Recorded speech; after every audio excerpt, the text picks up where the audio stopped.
Vida dos Santos.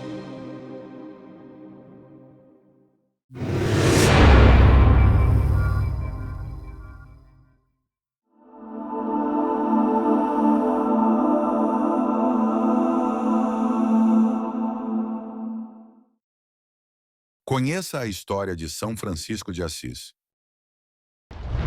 Contextualização da história. Em um mundo marcado por guerras, desigualdade e mudanças sociais intensas, uma luz surgiu para iluminar o caminho da fé e da esperança. Essa luz nasceu na pequena cidade italiana de Assis, e seu nome era Francisco. Ele viria a se tornar um dos maiores santos da Igreja Católica, conhecido por sua simplicidade, humildade e profundo amor por todas as criaturas de Deus. Esta é a história de São Francisco de Assis, um jovem que trocou o luxo pela pobreza, transformou o mundo com sua devoção e deixou um legado eterno. Uma infância de luxo e vaidade. Francisco nasceu em julho de 1182, filho de Pietro di Bernardone, um rico comerciante de tecidos, e Dona Pica, de origem francesa. Ele cresceu em meio ao conforto e ao luxo, cercado por roupas finas, banquetes e festas. Seu pai, ambicioso e próspero, queria que Francisco seguisse seus passos e se tornasse um grande comerciante, garantindo a continuidade dos negócios da família. Durante a juventude, Francisco era conhecido por seu carisma, alegria e generosidade. Era a alma das festas e adorava se vestir bem, com roupas coloridas e de tecidos caros. Sua vida era marcada pela busca constante de prazer, e ele era amado por todos na cidade por sua disposição em ajudar e divertir seus amigos. Apesar de toda a alegria externa, havia uma inquietude em seu coração. Ele sentia que algo faltava, um vazio que nenhuma festa, luxo ou riqueza podia preencher. A primeira grande provação, a guerra e a prisão. Em 1202, com apenas 20 anos, Francisco teve sua grande oportunidade de provar sua coragem ao se juntar ao exército de Assis em uma guerra contra a cidade vizinha de Perúdia. Como muitos jovens de sua época, ele sonhava com glória, aventuras e o prestígio que a vida de cavaleiro prometia. Mas a realidade foi bem diferente. Na batalha, Assis foi derrotada e Francisco foi capturado, sendo mantido prisioneiro por 1 ano. Durante o tempo que passou na prisão, Francisco ficou doente, sofrendo com febres e outras enfermidades.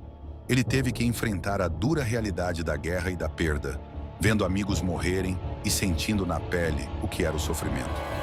Esse período de sofrimento e reflexão começou a despertar nele uma nova visão de vida. Ele percebeu a fragilidade das riquezas e o quão passageiras eram as glórias humanas. A busca por significado e o chamado divino. Após ser libertado, Francisco voltou para casa, mas não era o mesmo jovem de antes. Ele tentava se reintegrar à vida que tinha, participando de festas e ajudando nos negócios de seu pai, mas sentia que algo havia mudado profundamente. Em 1204, decidiu se alistar novamente para uma expedição militar no sul da Itália, buscando uma nova chance de alcançar a glória. No entanto, no meio do caminho, teve um sonho que mudaria sua vida para sempre. No sonho, ele viu uma grande sala cheia de armas, escudos e armaduras, e ouviu uma voz lhe perguntar: quem você prefere servir, o servo ou o Senhor? Francisco entendeu que essa era uma chamada para abandonar a vida militar e dedicar-se ao serviço de Deus. Ele então voltou para Assis, sentindo que Deus o chamava para uma missão maior, embora ainda não soubesse exatamente qual seria. A conversão e o episódio com o leproso. De volta a Assis, Francisco passou a se afastar das festas e dos negócios da família, buscando momentos de solidão para meditar e rezar. Ele visitava igrejas em ruínas e passava horas em oração, pedindo a Deus que lhe mostrasse o caminho. Foi durante esse período que ele teve um dos momentos mais marcantes de sua vida: o encontro com um leproso. Naquela época, a lepra era uma doença temida, e os leprosos eram isolados e evitados por todos.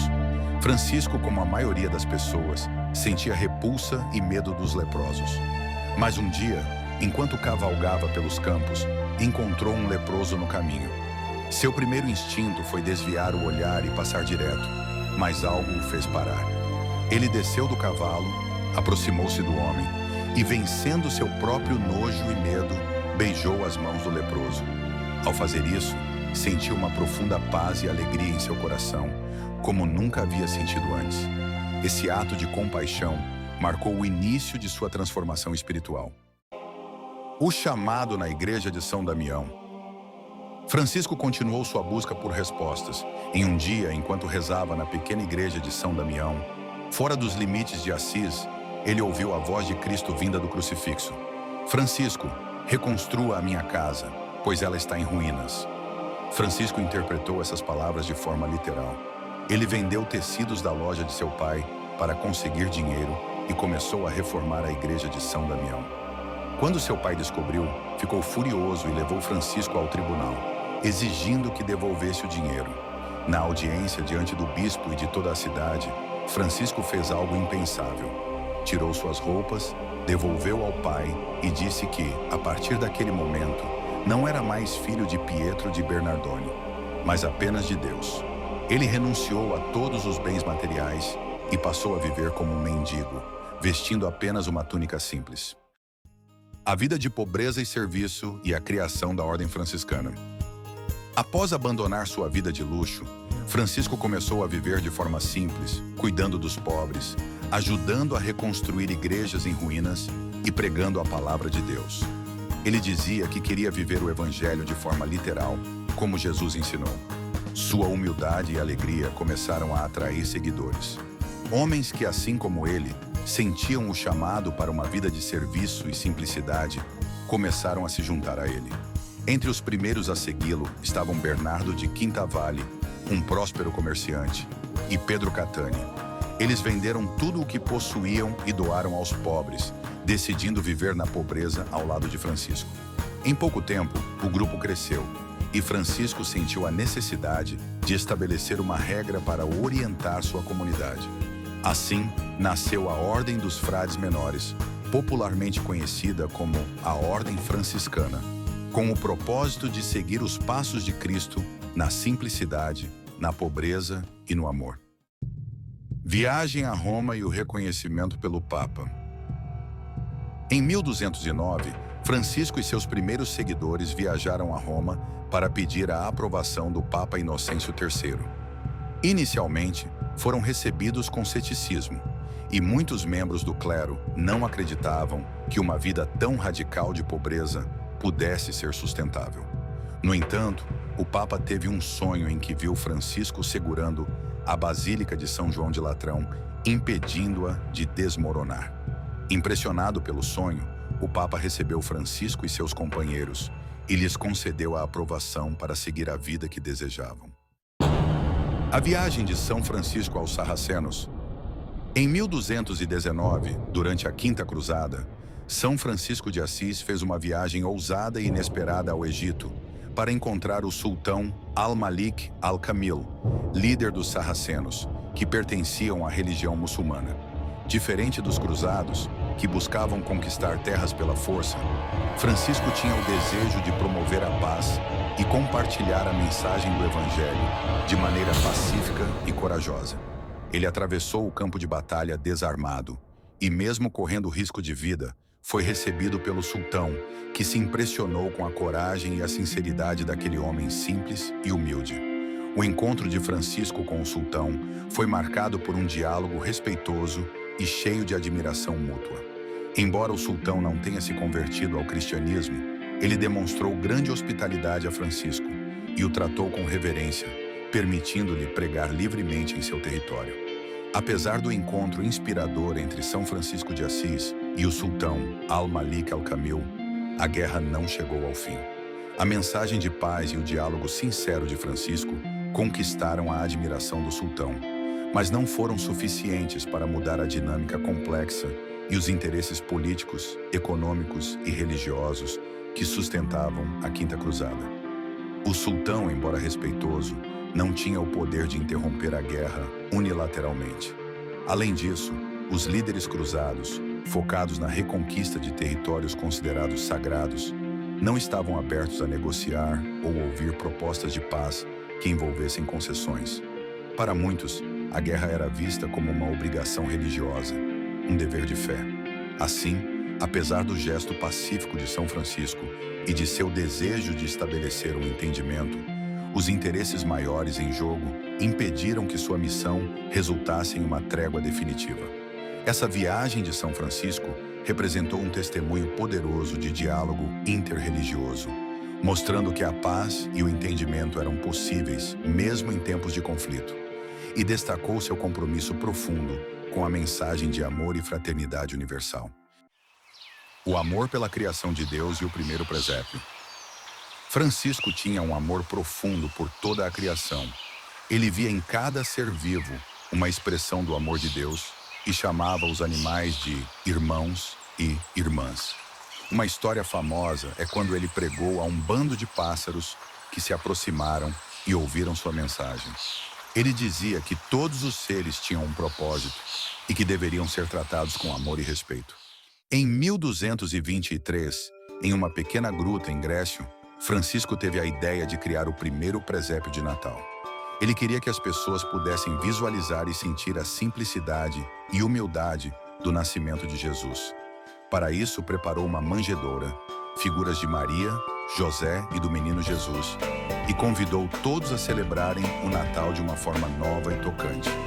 Esta tradição se espalhou rapidamente pelo mundo e se tornou uma das representações mais queridas do Natal. Os estigmas e os últimos dias. No final de sua vida, Francisco buscava mais isolamento para orar e meditar.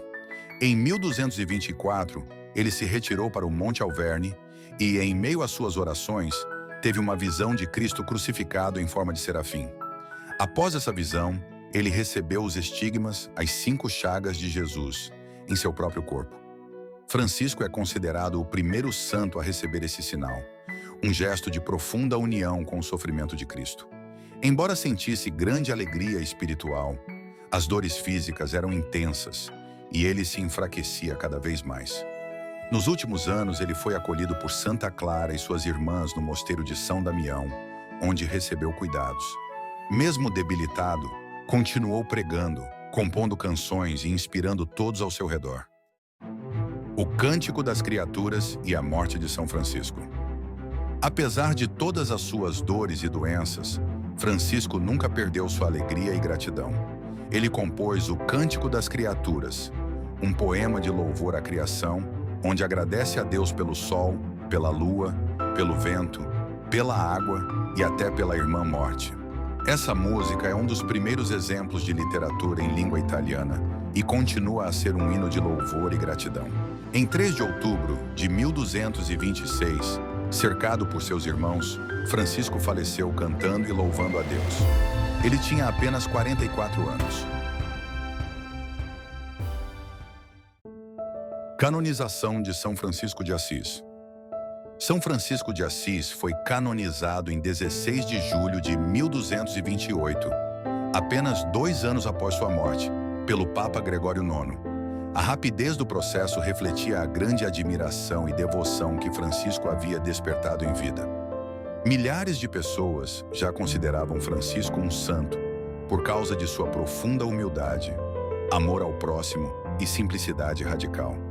O Papa Gregório IX, que havia conhecido Francisco pessoalmente e testemunhado sua santidade, realizou a cerimônia de canonização na cidade de Assis, destacando a pureza e a força do exemplo deixado por ele. Durante a cerimônia, o Papa declarou Francisco como um modelo de fé e santidade para a Igreja. Ele elogiou o compromisso de Francisco em viver o Evangelho literalmente e ressaltou seu amor incondicional por todos os seres.